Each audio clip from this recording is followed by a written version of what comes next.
આજે વર્ષનો છેલ્લો દિવસ છે, તે નિમિત્તે અમે સુખરામનગર ખાતે હનુમાન ચાલીસાના પાઠનું આયોજન કરેલું હતું. આજે વર્ષનો છેલ્લો દિવસના લીધે ઘણા લોકો ભાઈ ડાન્સ પાર્ટી ને એવું બધું આયોજન કરતા હોય છે.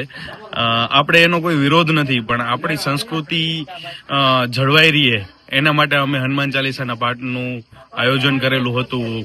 અને અમે ટાઈમ ટુ ટાઈમ આવું સનાતન ધર્મ રિલેટેડ કંઈક ને કંઈક આયોજન કરતા હોય. જલારામ જયંતિ હોય છે કે એવા બધા આયોજન અમારી સોસાયટી દ્વારા કરવામાં આવતા હોય છે. વિચાર તો એટલા માટે આવ્યો કે જ્યારે ખ્રિસ્તી વર્ષનું છેલ્લો દિવસ હોય છે, ત્યારે આપણા યુવાનો, ખાસ કરીને ભારતમાં આ ચલણ હવે વધતું જાય છે કે રાતે દારૂ party, beer party, dance party અવળા માર્ગે યુવાધન જતું હોય એવું લાગે છે.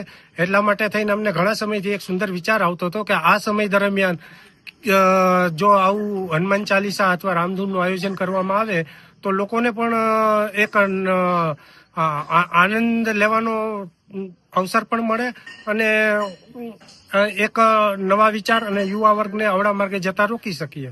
સાંજ સમાચાર ફેસબુક પેજને લાઇક કરો, વિડીયો શેર કરો અને વધુ વિગતવાર સમાચાર માટે sanssamachar.net વિઝિટ કરો.